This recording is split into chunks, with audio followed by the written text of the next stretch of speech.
Hola, ¿qué tal? ¿Cómo están, compañeras? Con gran emoción les saludo, su servidora Isalia Murcia Pérez, asesor técnico pedagógico en la zona 160 de nuestro nivel preescolar. Compartirles que vamos en esta sesión, que es más un tipo charla de que se vengan, se sienten, presten atención, reflexionen en las palabras que escucharán de la licenciada Enriqueta, porque es más de la teoría a la práctica. Vámonos más en esta charla a la práctica. Ya tuvimos una sesión, si no lo han visto, los invitamos a que vean nuestro primer video que se titula Identificación de las VAPs, y ahora estaremos con los docentes. Pero bueno, si te has perdido la primera sesión, te comparto a nuestra licenciada que ha tomado a bien esta invitación y quiero compartirte algo de su gran formación. Ella es licenciada en psicología por la Universidad Intercontinental, tiene 36 años en la consulta clínica particular con niños, jóvenes, adultos y parejas. Docente en instituciones privadas y públicas en todos los niveles educativos desde hace 36 años. Fue directora en el nivel superior de la Universidad del Valle de México por 15 años, conferencista a nivel nacional e internacional. Tuvo a cargo la dirección del departamento psicopedagógico en 2 instituciones privadas a nivel secundaria y preparatoria durante 5 años. Docente desde hace 17 años en UNE, Guadalajara, y trabaja en educación especial desde hace 14 años como orientadora en USAER, responsable de la dirección de CRIE y actualmente ATP en zona 12 de educación especial de la Secretaría de Educación Jalisco. Es líder de un grupo de jóvenes cristianos para hacer voluntariado y voluntaria en Alcohólicos Anónimos como conferencista y orientadora. Tiene un podcast en Spotify, Plenitud y Bienestar Docente. Y por supuesto, no se pierdan su canal de YouTube, Enriqueta Queta Páez. Sean bienvenidos, pónganse cómodos, activen por favor esta parte de su oído, porque viene el momento de la charla. ¿Qué tendríamos que conocer? ¿Cómo lo llevamos ahora a la práctica todo lo que hemos escuchado, licenciada? Ok, muchas gracias. Vamos a poner una presentación, ¿sí? Voy a presentar pantalla. Si me cedes la oportunidad. Ok, ya está.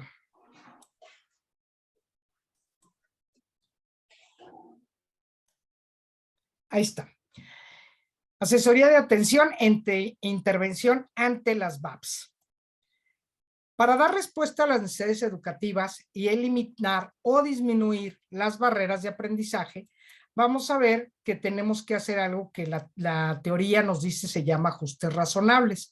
Quiero aquí comentarles que también, así como tenemos diferentes documentos donde vienen diferentes clasificaciones de las barreras, también tenemos diferentes documentos donde de acuerdo a cada documento y a cada enfoque vienen los conceptos para las adecuaciones o ajustes. Los ajustes razonables, este concepto viene de acuerdo con la Convención sobre los Derechos de las Personas con Discapacidad y Protocolo Facultativo. Y nos dice que son aquellas medidas específicas que tienen como objeto la accesibilidad en casos particulares e incluyen todas aquellas modificaciones y adaptaciones necesarias y adecuadas para garantizar a las personas con discapacidad el goce o ejercicio en igualdad de condiciones con las demás de todos los derechos humanos y libertades fundamentales. Si se fijan, este concepto es anterior al de barreras de aprendizaje, porque nos habla mucho todavía de las modificaciones y adaptaciones necesarias y adecuadas. ¿Para qué? Para que la persona goce del ejercicio en igualdad de condiciones. De aquí, de este concepto de ajustes razonables, surgió el concepto de barreras de aprendizaje. ¿Por qué? Porque entonces decían, ok, ¿qué necesito hacer? O primero, ¿qué es lo que tengo que modificar para quitar esa barrera? Yo comentaba hace rato fuera de pantalla, por ejemplo, las rampas. Las rampas son una barrera para aquellas personas que no tienen, que van en silla de ruedas, perdón. Entonces, cuando no hay una rampa, no tienen acceso, por ejemplo, a un centro comercial. en nuestro país desafortunadamente todavía tenemos muchos centros comerciales, muchas iglesias y muchos lugares que no tienen rampas de acceso, ¿sí? Entonces, ¿qué tuvieron que hacer? Bueno, quitar esa barrera. La persona tiene su silla de ruedas, tiene una discapacidad motriz que no le permite caminar, pero la sociedad tenía las barreras en el hecho de no tener rampas. Todavía tenemos muchos problemas al respecto, porque a pesar de que tenemos los espacios para discapacitados, para silla de ruedas y que vienen bien marcados, hay mucha gente que aunque no los necesita, no los respeta. Por ahí alguien una vez me dijo, es que ¿para qué le dejan espacio tan grande al de discapacitados? Tengo un amigo que anda en su silla de ruedas y él cuando llega, pues obviamente el hecho de abrir toda la puerta del carro y tener movilidad para bajar la silla y sentarse requiere un espacio mucho más amplio que cuando uno estaciona su carro. Pero la gente no comprende, otras no saben y otros no les interesa saber que necesitan ese espacio de ese tamaño para poder tener una movilidad. Y esa es una barrera actitudinal y también de políticas y culturas. Por otro lado, tenemos el concepto de flexibilidad curricular y este nos dice que es el principio de diseño, perdón, permítanme, dice que incluye elementos susceptibles de cambio, ajustes o variación, dice aquí, dentro del currículum nacional, con el fin de ajustar los procesos educativos a las necesidades de los educandos para que éstas sean utilizados en los planteles, escuelas y localidades. La flexibilidad curricular es a lo que ahora apoya la escuela, la nueva escuela, ¿sí? La nueva escuela mexicana. ¿Por qué? Porque si ustedes recuerdan, dice, evalúa primero tu contexto y en base a tu contexto tú vas a hacer tu programa analítico. Contemplas tu contexto, contemplas el programa sintético y entonces haces tu programa analítico. ¿Qué es ese programa analítico? Es lo que antes era la flexibilidad curricular, ajustar los procesos educativos de acuerdo a las necesidades de tus educandos. Otro concepto más que también estaba era el de adecuaciones curriculares. Y este nos dice, es el proceso de toma de decisiones compartido tendiente a ajustar y complementar el currículum común para dar respuesta específica y adaptada a las necesidades educativas específicas de los alumnos y así lograr su máximo desarrollo personal y social. Aunque estos conceptos tenían la palabra curricular, no se referían únicamente a los aprendizajes, es decir, al contenido académico, sino a todo el contexto.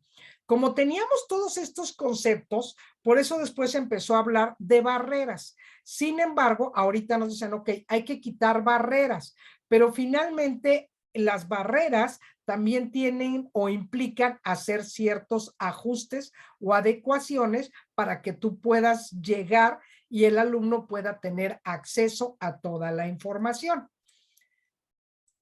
Hay un modelo que es el diseño universal del aprendizaje, conocido como DUA. El DUA nos invita a usar múltiples formas de presentación de una tarea, a usar múltiples formas de expresar la misma tarea y a usar múltiples formas de motivar a nuestros alumnos. Si nosotros trabajáramos con el diseño DUA, de alguna manera ya no tendríamos que hacer ni ajustes ni adecuaciones. ¿Por qué? Porque ya de entrada estamos cubriendo diferentes formas de presentar una actividad. Voy a un ejemplo. Vamos a colorear el día de hoy en preescolar, ¿sí? Yo puedo decir, ok, esta es la imagen que vamos a colorear, pero también puedo decirles a algunos otros niños, fíjense que este era un niño que le gustaba mucho dibujar y tenía imágenes como estas y puedo presentarle 3, ¿sí?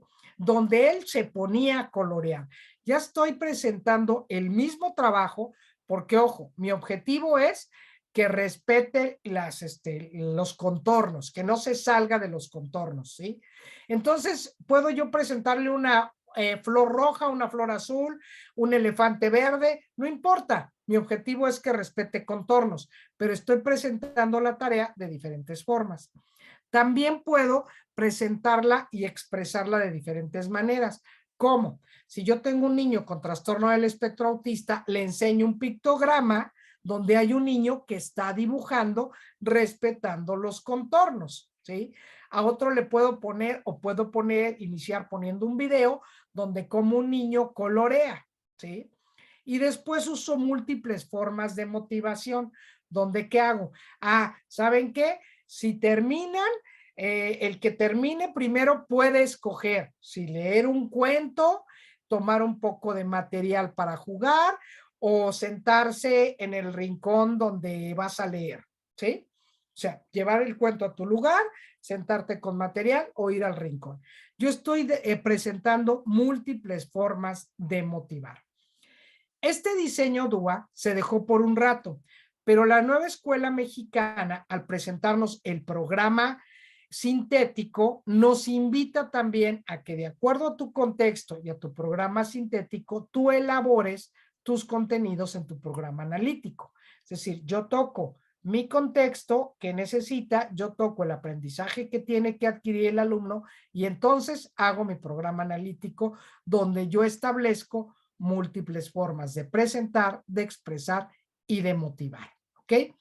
Este sería lo ideal, pero la realidad es que ahorita todavía nos estamos enfrentando a muchas barreras y a muchas angustias porque es mucho el contenido y tenemos cada vez una diversidad mayor en nuestros salones y más después de la pandemia.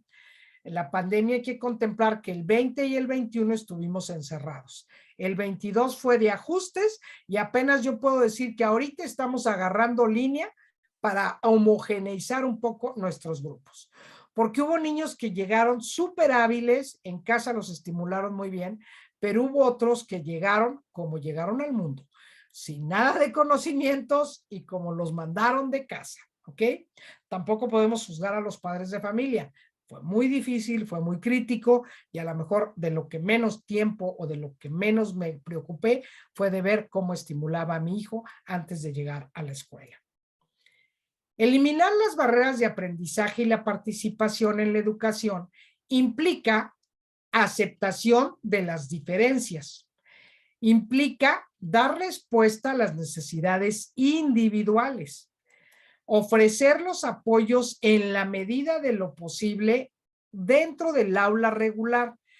Hay algunas discapacidades que necesariamente el niño necesita un centro de atención múltiple. No porque la maestra no quiera, no porque la maestra no pueda, sino porque la misma necesidad o discapacidad del niño requiere una atención más dirigida, casi personalizada y con materiales y preparación del docente más específica, ¿ok? Entonces, esto es real, pero también tenemos que dar en la medida de lo posible las soluciones dentro del aula. Esto implica diversificar nuestra enseñanza. Esa es nuestra prioridad, saber que nuestro programa y que nuestros alumnos no aprenden todos de la misma manera y por lo tanto debo diversificar mi enseñanza. Ahora bien, las adecuaciones curriculares no son un currículum paralelo o aislado de la mayoría del grupo.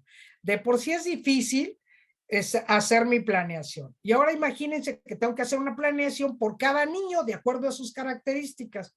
Esto no sería funcional. Entonces yo hago mi planeación y ahorita vamos a ver lo que sí es una adecuación, pero no es que, para este niño que tiene TDAH le voy a hacer una planeación aparte. No, no, no. Voy a ver cómo en esta planeación puedo poner estrategias para que impacten también al niño con TDAH. La adecuación curricular no es tampoco una adaptación previamente concebida para distintas necesidades o problemáticas a modo de receta. Maestra, oye, Keta, fíjate que va a llegar un niño con síndrome de Down. ¿Me puedes dar una planeación o cómo voy a trabajar con él? Y yo le digo, ¿ya conoces al niño? No. Primero tenemos que conocer al niño, porque aunque son síndrome de Down, cada niño tiene características diferentes.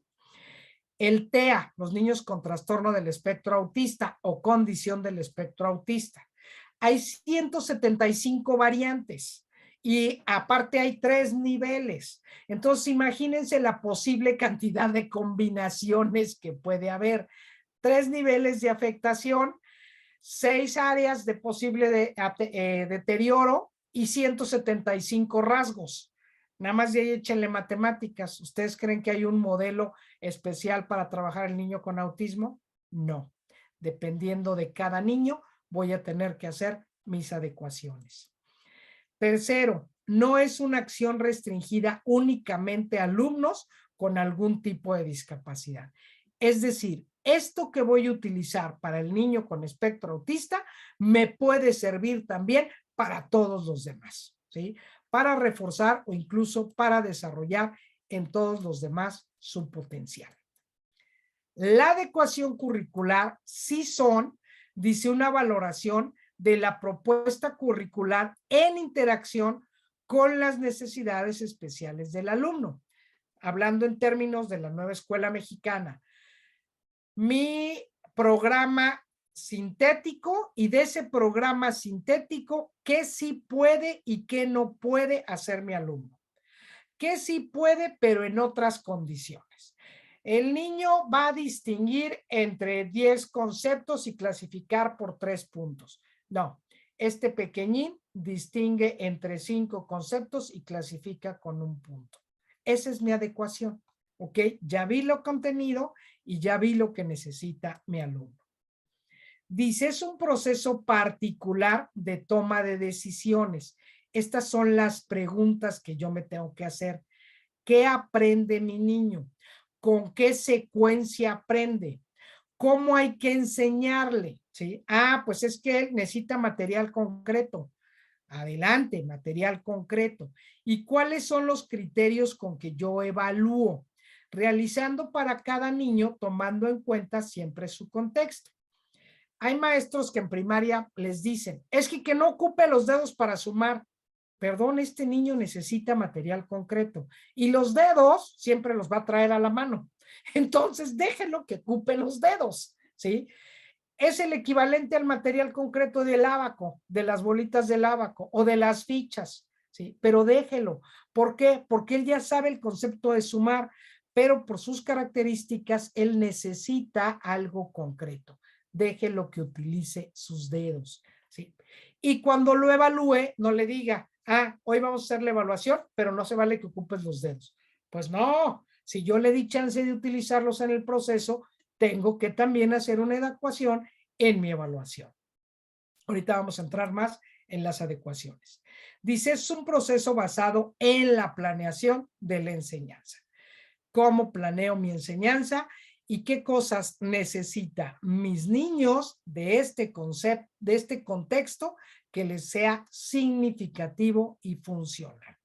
Ese es un plus de la Escuela Nueva Mexicana, que de alguna manera nos sitúa en los contextos para que al niño le resulte significativo los aprendizajes. Ahora bien, hay una graduación de la adecuación curricular. Una puede ser no significativa y otra es significativa. La no significativa nos dice que es una modificación que se realiza en los diferentes elementos de la programación diseñada para todos los alumnos, pero no afecta la enseñanza básica del currículum no oficial. Vamos a suponer, una adecuación no significativa es la que yo les estaba diciendo hace rato. El niño necesita material concreto para contar. Mi niño de preescolar ya necesita saberse del 1 al 100. Ok, pero este pequeñín sí sabe del 1 al 100, pero necesita verlos o necesita escribir. Este niño de preescolar, de tercero de preescolar, ya ubica las vocales, pero necesita identificarlas en un cuadro, ¿sí? O empieza a unir sílabas, sí, pero necesita verlas, necesita manipularlas, su alfabeto móvil, y entonces la puede armar. No modifico la enseñanza básica, ya junta sílabas, pero las junta con material concreto, ¿sí? Para escribirlas, tiene que buscarlas primero en su material, en su alfabeto móvil, junta el ma, y después lo escribe, ¿sí? Pero lo escribe. Una significativa sería una modificación que implica la eliminación de alguna enseñanza básica del currículum oficial, objetivo, contenido o criterio de evaluación. Este niño no logra escribirlas, identifica la M, identifica la A, pero no logra unirlas. Ya cuando tiene la M y la A, le digo, ¿qué dice aquí? Y me queda mirando o me dice, A, pero no logra decirme el ma. Y también me puede decir, a, pero no me logra decir mamá, ¿sí? Entonces ahí estoy eliminando, ¿sí? Un elemento del objetivo, porque el objetivo era una lectura silábica, ¿sí? Silábica, alfabética, aunque no convencional. Vamos a otro ejemplo. El niño tercero de preescolar suma y logra sumar hasta, no sé, con 2 dígitos, pero con material concreto. Es no significativa. Pero este pequeño no suma más que con 1 dígito. Ok, es significativa porque hubo un cambio en el objetivo. El objetivo era que sumara con 2 dígitos y él solo suma con 1 dígito. En mi planeación, yo hago la anotación.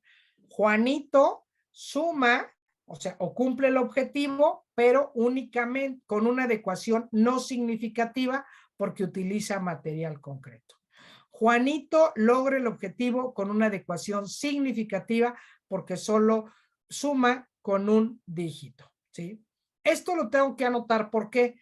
Porque entonces pasa al siguiente grado y la maestra dice, no, pues usted me dijo que sí cumplía el objetivo y resulta que no, que este utiliza material concreto, o resulta que no, que este tiene 8, pero porque ocupa nada más 1 dígito. Ok, así fue su evaluación en base a ese punto. Por eso tengo que anotarlo. Bien, las adecuaciones a los elementos del currículum pueden ser en 4 áreas. Metodología, método, técnica y materiales de enseñanza diversificados en función de la NEP. Agrupamientos, trabaja en forma individual o en grupo. En preescolar casi siempre los tenemos en grupo, pero hay niños que trabajan mejor de manera individual. En los materiales de trabajo, en los espacios para realizar el trabajo, dentro o fuera del aula, en la distribución del tiempo. A este niño le doy más tiempo, ¿sí? O le pongo menos contenido. También está en la evaluación. Si yo hice adecuación en la metodología, tengo que hacerla en la evaluación. Si se fijan, maestras, esta adecuación en la metodología está eliminando una barrera metodológica. Yo solamente enseñaba de una forma. Al utilizar enseñanza diversificada, estoy eliminando una barrera metodológica. En la parte de la evaluación, igual, evalúo de forma diferenciada, observación en clase, entrevistas, tareas y trabajos escolares, autoevaluación, de forma oral, información que me ofrezca datos sobre los avances y logros del alumno. Ojo, acuérdense que si yo hice una adecuación en la metodología, tengo que hacerla también a la hora de evaluar. Una más es en los contenidos. Reorganizo o modifico los contenidos. Pues resulta que el programa me dice que los niños ya van a hablar sobre, no sé, van a debatir sobre un punto. Pero mis niños todavía no hablan claro y todavía no estructuran. Bueno, entonces primero voy a trabajar la estructuración en un cuento y ya después que opinen sobre el cuento, ¿sí? Introducción de contenidos que amplíen o refuercen. Voy a proyectarles un video antes de que hablemos de las abejas. ¿Se acuerdan de los pasos de la lectura que tiene que ver con el poder inferir de qué se trata la lectura a partir de la imagen, ¿sí? Inventar o hacer mi propio cuento a través de las imágenes, organizar las imágenes en forma adecuada, que lleven una secuencia coherente y congruente, etcétera. Eliminar contenidos. Está muy alto el contenido. A mis alumnos, no sé, en tercero de primaria apenas ubican fracciones y el contenido dice que multipliquen en fracciones. Pues si no se saben ni las tablas, perdón, pero voy a eliminar este. Diferente tipo de secuencia y menor grado de complejidad en el contenido. Tengo ahorita un pequeñito con trastorno del espectro autista en preescolar. Entonces, él empieza, su nivel del espectro autista es el 1, el que necesita menos apoyo, que antes era conocido como Asperger. Entonces el niño funciona muy bien, pero si yo le digo, vas a hacer esta plana, no, ya se desestructura, es mucho contenido, se enoja, no quiere. En cambio, si yo le digo, bueno, vas a hacer la copia hasta aquí y ya que termines, vemos. Ya terminó esa y entonces a lo mejor le puedo decir, ok, ahora síguete con este otro, ¿sí? O puedes tomar un descanso y ahora síguete con este otro. Es decir, dosifico los contenidos. Y no solo los dosifico, sino también bajo el grado de complejidad y lo voy incrementando poco a poco. Una más, el propósito. ¿Qué voy a priorizar? ¿Qué voy a modificar? ¿O qué voy a introducir? El propósito es en función y las características, capacidades e intereses de mis alumnos. ¿Para qué vamos a trabajar esto? Ahorita les comparto en un centro de atención múltiple en el que participo de la zona 12, hubo un proyecto que se llama vinculación con la sociedad. Entonces, todo lo que los niños ven dentro del salón, después la maestra busca un espacio donde lo puedan llevar a la práctica en lugares y en espacios sociales. Por ejemplo, vieron la importancia del reglamento, de las normas, ¿sí? Son un primero de secundaria con discapacidad intelectual moderada y severa, entonces la mayoría no escribe ni lee, pero pudieron entender perfecto lo que son las reglas. Y después fuimos a un parque de diversiones donde pusimos a prueba la importancia de respetar reglas. Hay una vinculación y tiene un propósito enseñar las reglas. Bien. Los pasos para la detección en el proceso de evaluación que se puede requerir el alumno de adecuación. ¿Cómo lo voy a detectar? Primero, mi actuación docente con mi currículum y mi contenido ordinario. Me doy cuenta de las respuestas del alumno.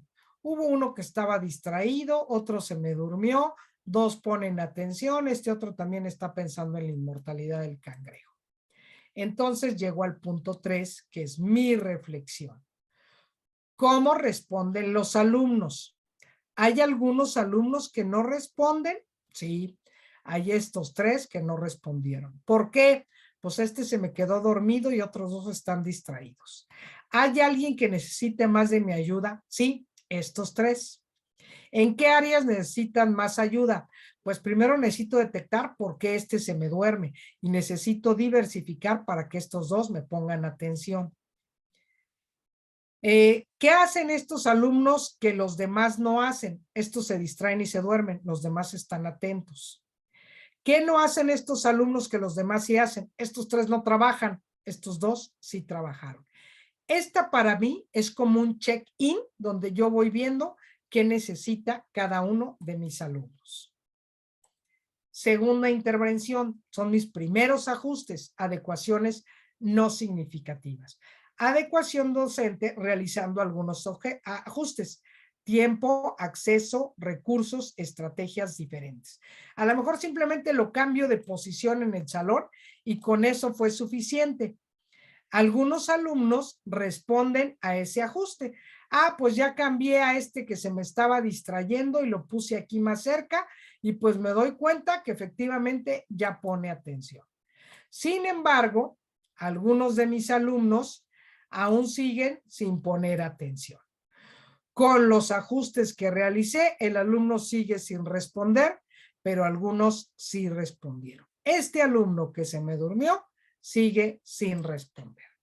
Entonces, voy al paso 3. ¿Qué es el paso 3?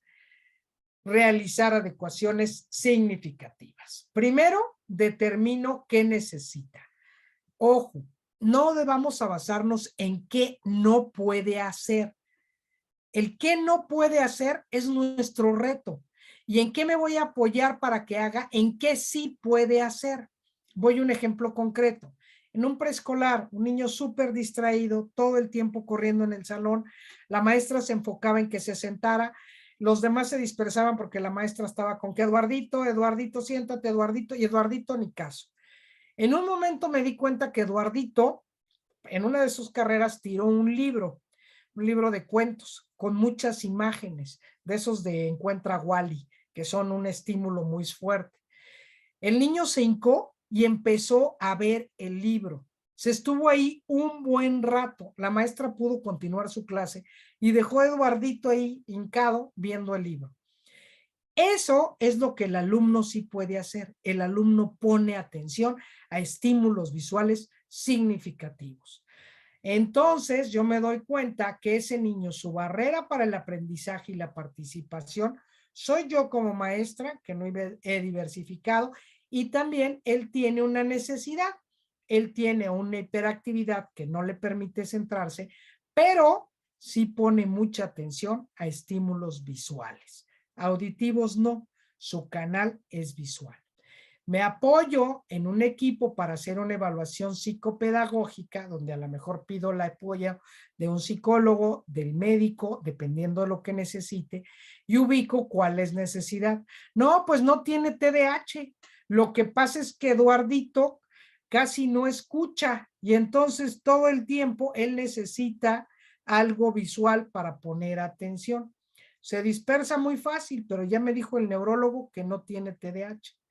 Es de atención dispersa.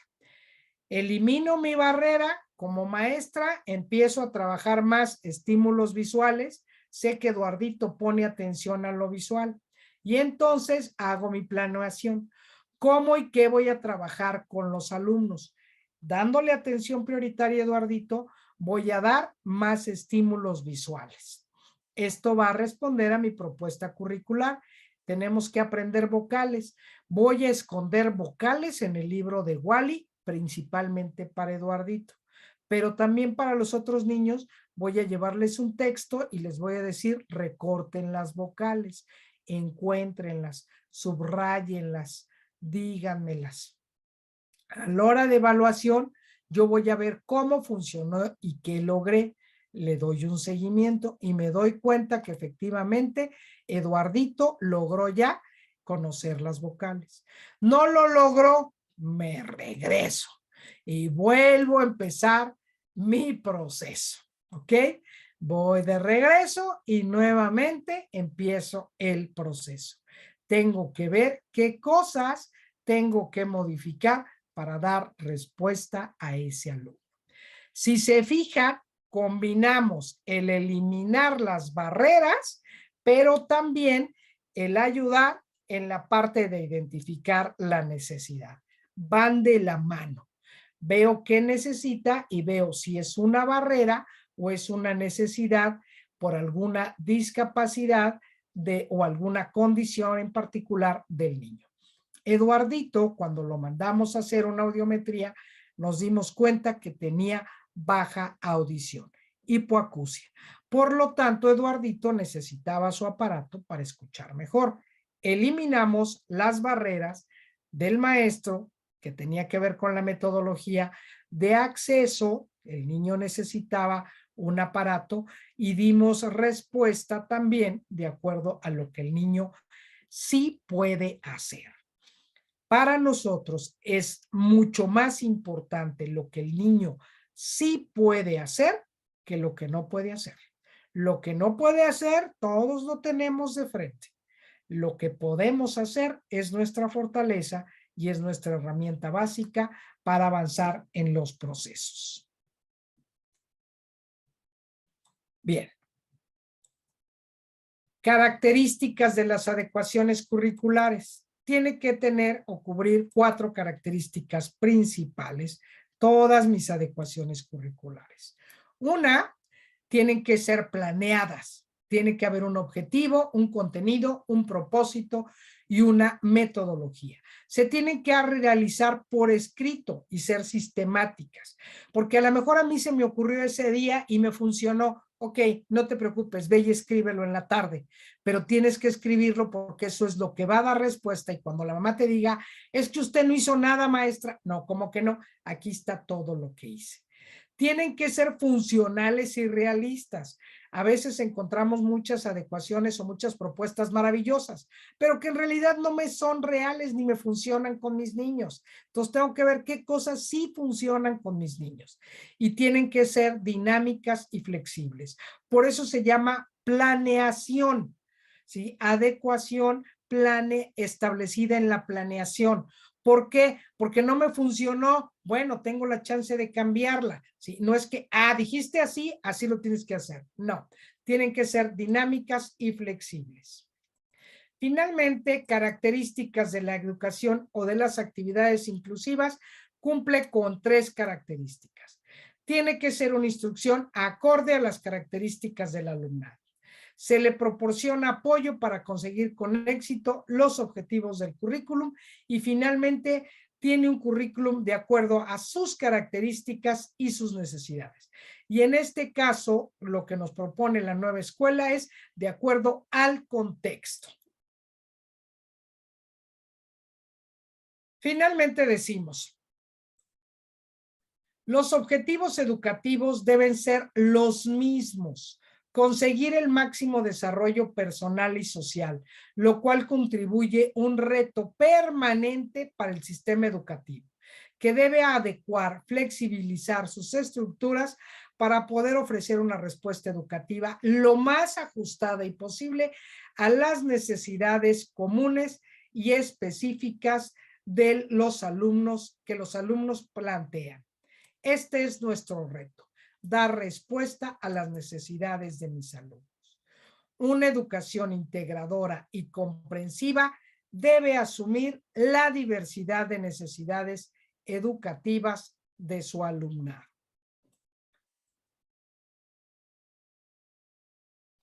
Termino diciendo, defended al débil y al huérfano, haced justicia al afligido y al menesteroso. No discriminemos, al contrario, ayudemos a ser quien integra a los alumnos con alguna característica especial. Todos, tarde o temprano, tenemos necesidades especiales y enfrentamos barreras. En la medida en que cambiemos los conceptos, vamos a ser una sociedad incluyente y una mejor sociedad con personas sanas, felices y que disfrutan el desarrollo de todo su potencial. Muchísimas gracias. Ahí están mis datos. Ahí está también mi canal. Por favor, suscríbanse. No dejen de darle a la campanita, ¿sí? Y de alguna manera es gratuito. No gano nada más que saber si sigo haciendo el trabajo o lo dejo por un lado. Hay varios tipos de videos. Hay videocápsulas de 5 minutos. Hay conferencias de 1 hora. Hay también, estoy en un grupo en la iglesia, les decía yo, el último domingo de mes, a veces doy el mensaje, también están ahí, y también participo con un grupo de los misioneros claretianos. El último jueves de cada mes participo en un programa que se llama Vida, Palabra y Psicología, no, Vida y Psicología. Biblia y Psicología. Ahora se llama Palabra y Vida. Acaba de entrar con un nuevo nombre y ahí también están. No tengo ningún problema por ninguna creencia. Creo en la espiritualidad y creo en la importancia de ser cada día mejores personas. Muchas gracias por su atención. Muchísimas gracias. Ahora sí que el escucharla genera reflexiones y esa es la intención en nosotras docentes, el ver todo el proceso, pero sobre todo cuando da y arranque a esta charla, es un sí o sí, debemos de conocer con quiénes trabajamos. No podemos etiquetar, juzgar o decir que yo hago lo mejor que puedo cuando lo que estás poniendo frente a ti solamente son pretextos porque no conoces a tus alumnos, no conoces a sus familias. Y algo muy cierto con este gran cierre de mensajes que nos da es que en algún momento también nosotros lo vamos a necesitar, ya Así es. sea en mi persona, con mis hijos, mi familia, y soy parte de una sociedad.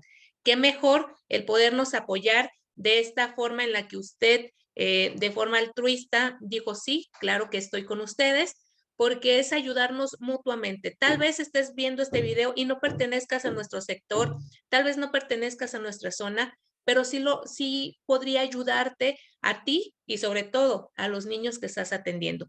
Muchísimas gracias, licenciada, por este gran espacio, por estas grandes oportunidades de escucharle, de reflexionar mediante lo que escuchamos con usted.